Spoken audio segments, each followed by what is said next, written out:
Welcome back, Anna. It's one of my favorite topics is influencers, and sometimes they come in a second, right time, right place, right moment, whatever. Sometimes they're over a lifetime. And when I speak a lot, I talk about my grandfather, who him, my grandmother, my mom, and they came from Kiev years ago to Canada, from Ukraine to Canada, and he used to take me for walks in the park in Montreal when I was like 5 in Montreal. And one day I asked him, because he talked to everybody, which is probably where I get it from, and it's from him. And and one time I said, I call him Zeta, how do you know all these people? He seemed to like have so many friends, and he was happy and everything. And he said one time, and he pointed, that guy over there, I smiled at him. He looked at me and he smiled at me, and then he came over and we talked and we laughed. And then another person saw us smiling at each other and laughing and came over too. And now we do stuff together and this and that. And as a 5-year-old, I'm thinking, life's simple, life's great. I just have to smile to people and stuff. And it really is brilliant, because as you get older, you start looking at it and sometimes even making it more complicated. But even a smile can be a major influence, all the time, but even sometimes at specific times. So we all have different influencers, different times. Can you share maybe like 2 or 3 people that have been influential in your life?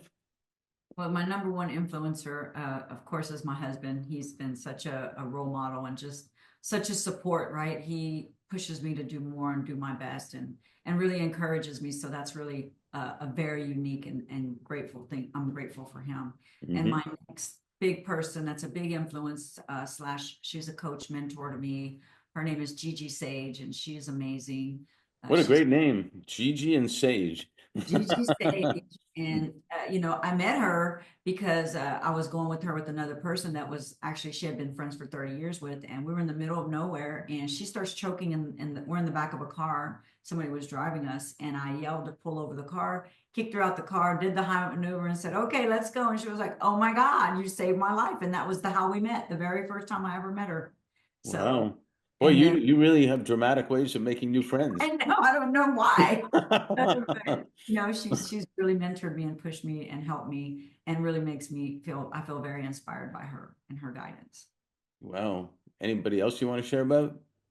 With her, I have a group of women. We're a group of international women that connect annually. We get on a Zoom call every Tuesday and we connect, and we're entrepreneurs or women, high level women that get together.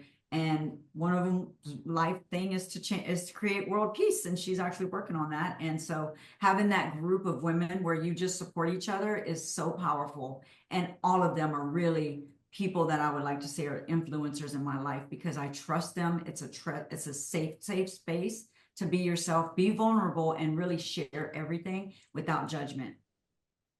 Yeah, thanks for sharing that. I think it teaches us also that we're influencing people all the time too. Sometimes, a lot of times, we don't even know we're doing it, and it really is a choice. Do you want to be positive, or what's the alternative? And I always remember a movie. Did you ever see Mr. Holland's Opus? It's Maybe. a while back. Richard Dreyfuss, he's a music teacher, and he doesn't think he really made any impact. And I won't tell you the rest of the story, but he made a Okay. lot of impact. And I would check out the movie. It's really, really cool. Okay. Um, but thanks for sharing all that. It's really important. Thank you. Thank you for having me.